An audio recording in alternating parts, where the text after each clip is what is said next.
7 local time, and it's time for us to review the week that was. A quick reminder of the question that we're running this morning, and we'd like to interact with you, and this is to do with what's happened in Sudan.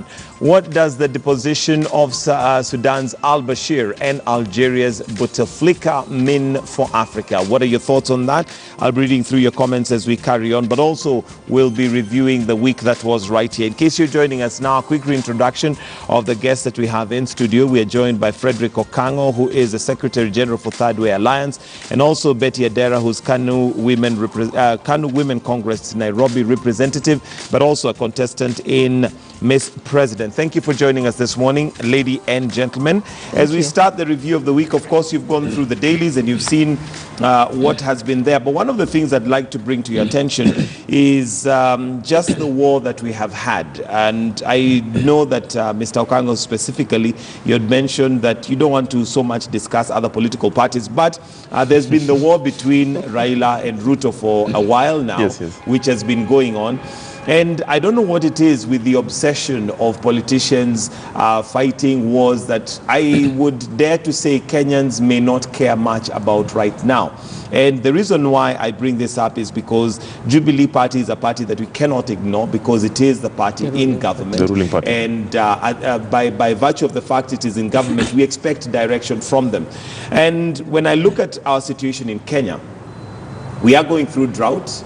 We have rains that have been delayed, and according to the meteorological department, we may have further delays. Now, what we should be discussing on the national platform, I think, and I need to hear from you, is matters to do with how are we going to deal with drought? What do we do in case the rains delay further? What happens if we have flash floods like we have had before, because we normally have floods? But here we are talking about who approached who first. Was it Raila who called Uhuru? Was it Uhuru who spoke to the DP? Was it? So I'll start with you, Betty Adera, on your thoughts of why we're so obsessed, particularly, and I bring this to you as politicians, why we're so obsessed with what I'd call minor things as opposed to the major. Actually, analysis is quite right, and I'm thinking that what's perhaps rattling the Jubilee, administration, especially the faction that's aligned to the deputy president, is the fact that they are viewing it as a stranger has encroached into our space and is beginning to look like is a major decision maker and a stakeholder in a party that is ruling, that is ours.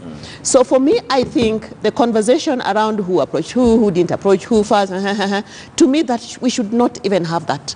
For me, I think the buck stops with the Jubilee government, who is the ruling party, to put their house in order and provide services for Kenyans. Like you correctly say, drought is here. People are dying in half of the country, and many other counties are, getting into the works of famine. We're having young people who do not have jobs. They're killing each other, just like that, because of an inner frustration that they are having. We are having women who are really crying out for healthcare, and we are having all this nicely laid down big four agenda. I think the time is now, for the few years left in this particular administration, for focus to move away, completely away from who approached who didn't approach who to. What is it that we are going to do for the communities in Turkana and the communities in half the country who are actually dying as we speak, of drought?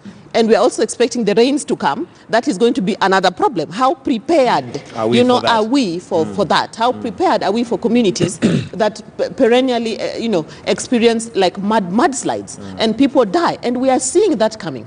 The clouds are in Tanzania, but they are moving and they will eventually arrive. How are the county governments and national government disaster preparedness?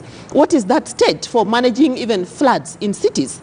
For managing all these things. We have bigger problems to deal with rather than who approached who and who did. Frederick Okango, this is a great opportunity, I think, for the opposition to have their voice heard. We normally say that the opposition is government in waiting, but it seems like they're silent too, listening to the charade of who visited who saw who first. Mike, let me answer your question first. Why are politicians obsessed with that? Politicians are obsessed with that because that is what drives their narrative, and that's what their followers would want to listen to. Having said that, It is unfortunate in this country that today the opposition is government and the government is the opposition. That is very unfortunate, because if you look at it keenly, I would have expected those who call themselves opposition by law, under the Constitution of Kenya, the minority leadership in parliament, that is the opposition, that's under Constitution 2010, they would have even reacted to the president's speech by the mere fact that the president failed to mention the drought mitigation that we're talking about now. They would have reacted to that. Number two, I would also have expected the opposition, under the minority leadership in parliament, to react to these killings that have been documented by the media and what the government is doing to ensure that the youth of this country are cushioned so that the inner frustration is lowered. They have not done that. But you know what? They have given media fodder. And media today are reporting their constant fights. And that makes it very interesting because it sells. And that's what people want to see. Now, unfortunately, the war that we have today is a war that was started by two individuals, and no one knows exactly what they discussed in the name of Handshake. It came about and formed a product called Building Bridges Initiative, an initiative that is going to be given 10 billion while our nurses ask for 6 billion and they don't have. Okay? They endorsed a government project, these opposition they're talking about, called Huduma Number, that is now coming out that is not compulsory, but the government is spending on it anyway. Why do you spend on what is not compulsory? Those are the questions we're asking. And I believe the opposition now is me, you, and the people out there. The media and the people outside parliament are the opposition. And we need to ask this question as you ask them. We need to ask the question, why do we spend money on projects that are not mandatory? Why do we give money to amorphous and unconstitutional task forces? Why doesn't the politicians speak on issues that are going to progress this country? We have the Big Four agenda. Those Big Four agenda remain a pipe dream. Because look at it this way, Mike. We talked about, or rather the government talked about affordable housing. They should build 500,000 units in 5 years. We have only 2.5 years remaining. We have not built any. It means it will not happen. We have talked about universal health care. The other day we saw in Kenyatta National Hospital where people were detained for failing to pay medical bills while we are talking on paper over universal health care. I think, Mike, it is not working. What we need to focus on now, we need to focus on fighting theft and let these leaders to the next leadership, because that is how we are going to separate wheat from chaff and say, fine, the people who want to put in office must be really people that are full of integrity. All right, Mr. Betty Adera, let me come to you. You are a contestant on Miss President.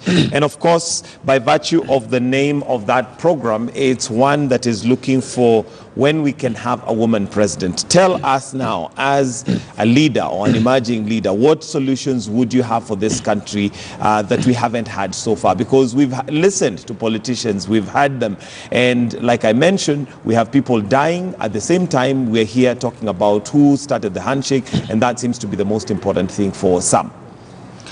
What I would do as Miss President would be to first and foremost unite the country. How? Kenya is in pieces. I'm getting to that. Kenya is in pieces. The minute I take office, I would say that my administration will actually set a precedence of reaching out to everybody and making them feel that I am their president, whether they voted me in or they did not vote me in.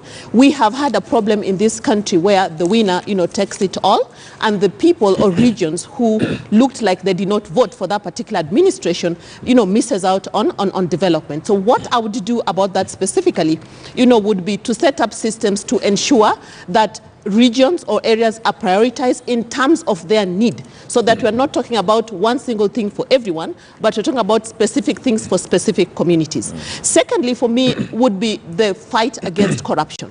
Corruption, to me, is the root cause of all these things that we are seeing. The way young people are crying out for income, they're crying out for jobs. By and large, the root cause is what? It's corruption. We are losing trillions and trillions of shillings, due to corruption. What I would do is I would work with Parliament, that is Senate and National Assembly, to make sure that first and foremost, the punishment for corruption is so severe that you wouldn't even think about doing it. And I would actually personally make sure that I follow up specific cases with the instruments, you know, and institutions that I have, you know, at my disposal. Allow me to pause you, because that statement you've given is something we've had before from, you know, the leaders that be. The question is how. When you talk about unity, they'll tell us that, fine, we have the handshake, which has brought Kenyans together. We've basically have a semblance of some peace, although there is also the narrative that we could be like a pressure cooker, which is boiling on the inside if we don't sort out issues. So the question is how? The how would be, I would ensure that my administration has the true face of Kenya. By that, I would ensure that almost every community feels a part of it. How? In appointments. I will look at qualification, but I will look also at gender, and I will also look at a regional balancing. And I will make sure that there's a good mix of both young and also mature. I will also ensure, you know, that there's a good mix, almost 50-50 parity, you know, gender parity in my administration. And then what I would do differently is I would give you the power to do all that appertains in your specific docket, and I will wait for results. Okay. Sounds very convincing. Okango, do you believe as a politician? Because, I mean, like I say, these are not words we've not had from politicians. We've had it before. The question comes in. When Madam President here speaks, I have a feeling that probably she has read our bill that is with IBC today, Punguza Mizigo Amendment Bill, because that's what we are saying. But the only point of departure, when you ask the question how, because the inclusivity lie that has been told by politicians in this country is so annoying. You cannot tell people that you can only make them inclusive when you bring them together and give them government appointments by expanding the executive. That is an inclusivity lie that must be rejected, because the only true inclusivity is when the people of Kenya, whether in Turkana, Lokichogio, Kiambu, have got equitable share of the national cake. When every equitable share of the national resource, and that way is only possible. And now I answer how. The only way to do that, we must now adopt the word as a primary unit of auxiliary development, so that when we are allocating resources, we allocate resources equitably. Currently, as it is, we are allocating resources equitably to the counties, but we must now move these resources from the county level to the smallest unit of development called the ward. That requires the constitution amendment, because as it is today, under Article 203, that resource is only 15%. If we increase it by amending the constitution to 35-40, there are so many talks about it, we have documented this as a party, that money now must go to the ward, so that we start measuring development from the ward, bottoms up. That is what the people want to know. They don't want to know who is the president, who is the member of parliament, but they want to know that when they wake up in the morning, they can get money in their pocket, take their kids to school, pay their medical bills, and so on and so forth. Number two, when you talk about equal representation in terms of government appointments, the constitution that we have today talks of there shall be regional and ethnic balance. But it is not applied. Why? Because look at the cabinet. President Kenyatta's cabinet is unconstitutional. Look at parliament, it is unconstitutional. Where are the women?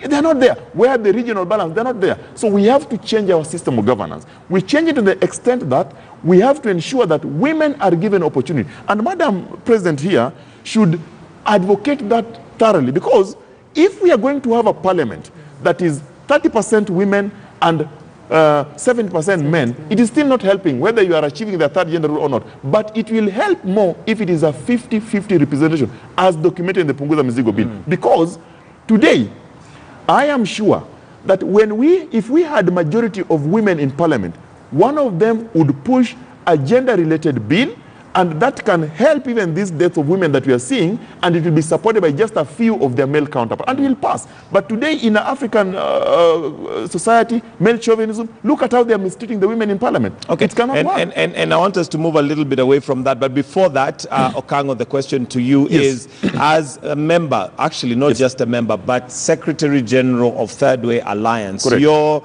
part of what we'd call the opposition because you're not in government. Correct. But what tangible things can you say Third Way Alliance has brought on the table that can be actualized over time, that we can say that, look, this is, because your submissions, both of you, are very good, but I would say they're academic in the sense that they're good on paper. But when it comes to rolling them out, then that becomes a challenge. Any action starts from documentation. We have documented the Punguza Mizigo Bill that has been endorsed by 1.4 million Kenyans. And that bill is with the IBC. Next week, they'll be releasing the verification results. We are likely to go for referendum for the people, not for the politicians. Number, that's what we have done. Number two, if you look at what we talked about in the Revenue Allocation Bill number 7 of 2018, we were the only people that outlined a mistake and told Senate not to pass that bill, because that is a bill that was denying county governments over 150 billion. It was unconstitutional because what the members of parliament did, they used wrong formula to divide revenue. The constitution requires that you use the most audited accounts as approved by parliament, but they used the 2013-2014 when the national government collected 900 billion. In the most recent, the government collected 1.4 trillion. So it means they denied Kenyans money. And that's why we are saying such bills can only be controlled if the Senate today is a upper house with veto power, so that they check the excesses of the National Assembly that would otherwise refer to a lower house. We have done that. We are also the only political party that has gone out and said women are more than a third. They require 50-50 representation. The Duale bill failed in parliament. We don't have members of parliament. We don't have members in parliament, but the Duale bill failed. Just on that, Okango, within your party, what's your leadership structure? Do you have women in our National Executive Council alone, where we are 13, 7 are women. One of them was contesting for Embakasi South, Dr. Angela Mwikali. Okay. One of them is a youth leader. I mean, we are doing the best we can to preach what we say. And we believe that in the next election, we are going to ensure that we have women representation. And I would be very glad if Dr. Okuro Court would have a female running mate. Okay. Time will tell, and you've had enough time to basically just tell us what you do. But you asked me the question. Yes, I want us now to move on to something else, and this is to do with the death of Ivy, but not concentrating purely on that, but the question of mental health in Kenya. And I'll start with you, Betty, on whether we have given enough time to mental health, and even as we talk about universal health coverage, where we are as a country, because mental health seems to be given the back burner, but we're seeing the effects of not having a healthy nation mental-wise. You're actually right in saying that we need to put more attention in mental health. And for people to just know that mental health does not only mean when you're seeing someone crazy, looking dirty and walking around in the market and eating from dustbins, right? I think mental health is one of the components of health care that has been neglected for years, and we only see action taken when someone looks like they're going off. And in most cases, you see even people who are on high on something, you know, and then we'll normalize, that one is crazy. There are so many things that are now are like the leading factors towards mental health. And I'm thinking if it were up to me, I would actually make mental health a national disaster, so that the attention that it deserves is actually given and resources allocated. Put towards it. Yeah, and I think people need to have the conversation around what is mental health, what it is not. What are some of the things that triggers or red flags that if you see, even in your everyday friend, you need to actually not to assume it, but actually take action. We are seeing a worrying trend even in terms of the increasing number of suicide cases we are seeing even among young people, and that is actually a worrying trend. We are seeing people hacking their own children, to death, their own spouses to death, and then they kill themselves. And these were just normal people who showed zero sign, of having, mental issues. So what is it that is causing people to snap? And what are we not seeing? What are we not looking for? What conversations are we not having? And then what actions, can we take, and what options are there? If I'm suspecting my friend to be having, is moving towards, the direction of mental health issues, what do I do, as a friend? And where do we go for help? And I think we need to just be real that mental health is real, not only among adults, but even children.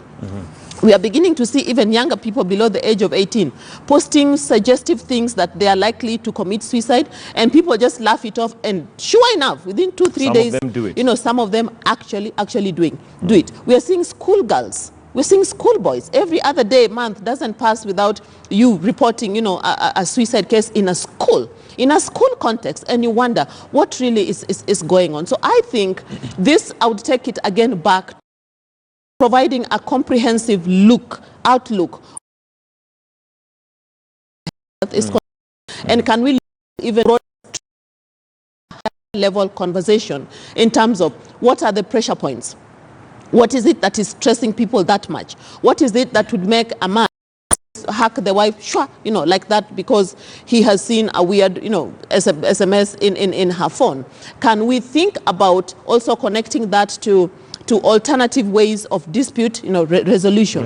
I think it needs a broader, comprehensive approach. Okango, as a young leader in Kenya, there seems to be a problem with our youth. I mean, just yesterday we had an article on the papers where we saw over 12 girls, women, have been killed in campus. Yes. This, of course, is school-going children who are basically in campus. But the question of, first of all, the youth, there seems to be something that is not being addressed. And this can maybe have a political angle to it, in the sense that the youth are frustrated. They have a very difficult time in class, doing their studies, but at the same time, there is the anxiety and worry of what happens to them after they finish. And this could be playing out in various ways. But now, as a youth, or as a young leader in the political realm, what do you see as a solution, a long-term solution for this, in terms of addressing the mental health issue? Because it has other things related to it, which could be political. I think what would be called political, it's unfortunate, Mike, that this is happening. It's very unfortunate that people at their prime age are dying. People who have promising careers are dying, because most of those people, if you see, they were at the university. By the time you go to the university, you sit in a lecture hall. I mean, really, you have really progressed in life. Now, one of the most things that we have to understand is we have a very progressive constitution. Under Article 100, we say youth are part of the marginalized, and the requirement is that the government shall put a legislation to protect them. That means they will be given opportunity in every representation, political, whether work, and so on and so forth. It has not happened. What what solution would be offered in politics here is, we must now create environment that the youth can be accommodated in leadership. We normally say in our party, one of the pillars is taking youth and women into leadership. When you are taking youth and women into leadership, particularly youth in this answer, is the youth must be represented. I want you to look at President Kenyatta's cabinet. One of the cabinet positions that touches on youths, the occupant of that seat, who sits in a puffed office and swinging on a leather seat, is not a youth. Look at the sports directorship. The people that occupy those seats are not youths. So what I'm saying is, the youth must be given opportunity. If you give them opportunity, then the few that have been given are going to motivate the others, so that they feel that our space, we have taken it and we are working towards it. Number two, in terms of education, what frustrates youth in this country, most of these youths come from very humble backgrounds. The father and the mother sell their only cow to take them to school, and they would want to cope up because of that pressure group. They want to cope up with their urban counterparts whose dads have stolen so much money and are driving big cars and drop to school and so on and so forth. We must now make sure that we do legislation to make education a level where everyone can acquire it, so that we don't have these competing interests. Because imagine if you have been sponsored to go to USIU, for example, and then there's this person who has gone to the University of Nairobi public university through HELB. The difference is very big. The one in the USIU uses a lot of money to keep the child there. The one in the University of Nairobi little money, but the support of the government. But their aim is the same. They want to live the same standard. We must now ensure that we make public institutions to the level of the private institutions so that we don't have competing pressures. The last one, Mike, on this is the youth of this country are the future. They are the majority. They have their strength in their hands. The numerical strength is massive. But you know what? They have not capitalized on that. Today, if the youth wanted to elect one of their own as the president of the Republic of Kenya, they would do it. They have the numbers. They have the numbers. But because they don't have the money, and our politics is tribal and money, then they cannot do it. So we have to use several measures. The corporate, like you guys, must ensure that in their place, they give the youth their space. All right. The government, the same. Okay. And I want us now to wind up, and we cannot wind up without talking about what's happening in Sudan and al-Bashir, of course, being overthrown, but not even just concentrating on Sudan, but there seems to be a wave in Africa.